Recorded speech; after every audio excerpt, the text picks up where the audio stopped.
Mañana cumple un año el Solidario. Va a estar en la Plaza de los Palos Grandes. Sí, ahí lo vimos en la cuña. Hay Sí, que ir, vale, hay que ir. hay que Lo van a saludar. transmitir en vivo. Así Felicitaciones, es. pues. Felicitaciones a nuestro amigo Juancho. Mira, tú me quieres emparentar con la cava, juro.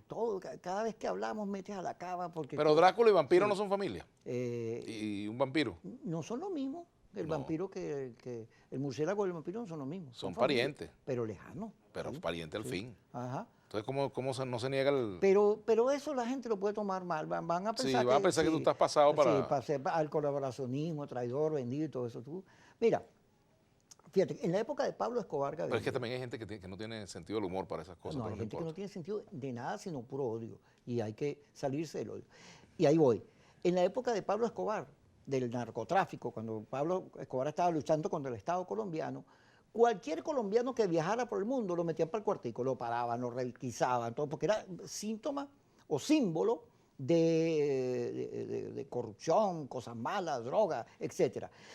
Yo les digo a la gente que en el debate político tengan cuidado en diferenciar a Maduro del país o a Guaidó del país, porque una cosa es la pelea política y otra es que empieces a hablar mal de Venezuela, que esto no sirve para nada, que esto es venezolano, porque entonces puedes terminar así como los colombianos, que donde llegas te miran mal, y se incrementa la xenofobia, porque en vez de ser visto, oye, es una inmigración producto de la situación política, te ven como una plaga.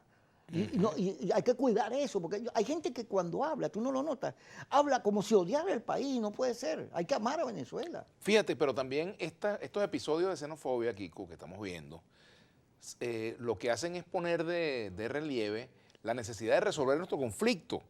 Porque imagínate, en ningún otro lugar puede estar un venezolano mejor que aquí. Debería ser así, claro, siempre y cuando resolvamos los problemas que generaron su ida de Venezuela. Entonces, claro, estos actos que estamos viendo contra los venezolanos en distintos países, lo que hace es poner de relieve la urgencia de que resolvamos nuestro conflicto y de que tanto gobierno como oposición encuentren una vía para que le demos una esperanza al país de que en algún momento vamos a encontrar una solución política, democrática, constitucional y electoral al conflicto venezolano, porque por la vía de agresiones armadas, por la vía de golpes de Estado, por la vía de violencia, insurrecciones, etcétera, eso lo que puede deparar es mayores situaciones de confrontación y de violencia que al final no van a resolver el tema de la diáspora, sino que la van a agravar ese problema, ese mal que efectivamente es un mal del país y bueno, que se le traslada a otras naciones que tienen sus propias dificultades.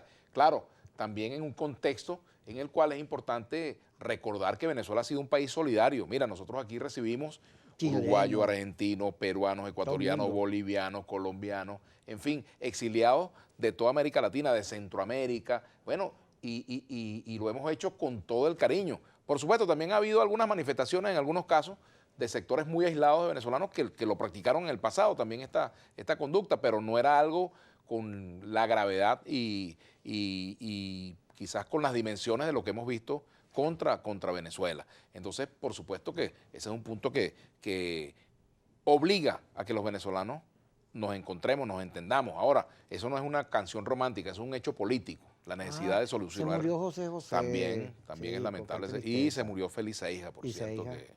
Cuya contribución a la racionalidad política hay que reconocerle, porque cuando tú manejas encuestas, datos, no andas... Es que yo creo que, sino que eso te permite guiarte, ¿no? Saber la metodología. Y hablando de la opinión de la gente, hoy Maduro señaló que él volvería a Oslo a sentarse en la mesa de negociación cuando lo quieran, porque él es un hombre de paz y no sé qué cosa.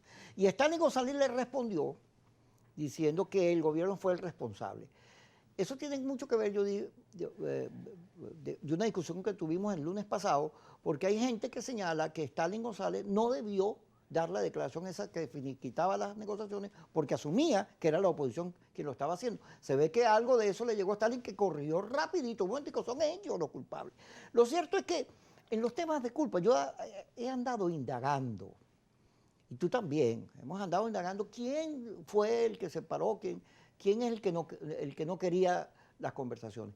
Y uno se da cuenta rápido que hay sectores que sí quieren la negociación. Yo sé que Vicente Díaz quiere la negociación, sé que Capriles quiere la negociación, sé que Henry Ramos quiere la negociación, yo sé que además Manuel Rosales quiere la negociación, sé que Guaidó quiere la negociación. Ay, ¿quién no quiere la negociación? Yo no estoy seguro, yo quisiera leer una declaración de Leopoldo López, diciendo yo la quiero o no, porque cuando yo le comenté a Henry Ramos en una conversación, le digo, ¿Leopoldo quiere o no la conversación? Me dice, bueno, cuando Carlos Raúl dio a conocer la noticia que se iban a reunir, que fue en tu En mi programa programa de radial, radio, sí. y aquí lo comentamos, bueno, quien montó todo eso fue Leopoldo, porque los demás no sabíamos.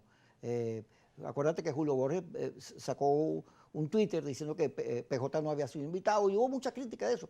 De manera que si ellos montaron la conversación es porque creían en ella, me dice él. Lo cierto es que... Le dice Henry Ramos. Sí, lo cierto es que los americanos permanentemente han declarado que no la creen, que hasta que no se cumpla el mantra, el cese de la usurpación, etcétera. Aun cuando he escuchado otras versiones de que los americanos hubiesen podido entrar en una negociación para quitar las sanciones si había, ¿cómo se llama?, voluntad política para ello dentro del gobierno. Fíjate que hoy estuvo en el programa Vladimir Laguna Mercedes Malavé, la presidenta de COPEI, y ella trajo unas láminas en las cuales colocó allí el texto de algunos de los fundamentos que motivaron la acción del grupo de Contadora y que contribuyó a resolver el conflicto centroamericano. Y algunos de los problemas, o muchos de los problemas que abordó ese grupo, están presentes en la crisis venezolana. Mira, el problema, la presencia de factores externos, de grupos armados externos, porque bueno, aquí tenemos paramilitares y tenemos guerrillas en territorio venezolano. La situación de crisis en la salud, en la educación, situación social grave. Y bueno, por supuesto, la tensión con otros países. Tenemos varios de los elementos que motivaron la creación del Grupo Contadora. Y fíjate que, irónicamente o paradójicamente, Venezuela fue uno de los promotores de ese grupo. Fue una iniciativa venezolana básicamente, México también, Colombia y otros países Panamá, pero básicamente Venezuela empujó la creación del Grupo Contadora. Y entonces, claro, ahora nosotros parece que vamos a necesitar que una iniciativa internacional en ese tono pueda contribuir a la resolución del conflicto venezolano sin imposiciones, porque no puede ser que venga un factor de la comunidad internacional a imponer su visión sobre lo que se debe hacer en Venezuela.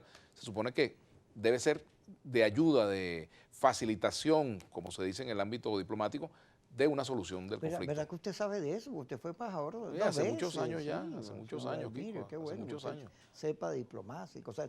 Fíjate, he estado indagando qué posibilidades tiene la Asamblea de elegir el CNE, preguntándole a la gente, bueno, porque aun cuando el G4 no convalida el pacto de la Casa Amarilla, no lo convalida, porque son unos partidos chiquitos, etcétera, bueno, está la pelota en la Asamblea Nacional. Ahí regresó el gobierno y ahí está puesta la mesa para que discutan el asunto. Mientras eso ocurre, vamos a hacer la pausa y lo seguimos discutiendo porque tenemos que hacer una pero pausa, ya va, Kiko.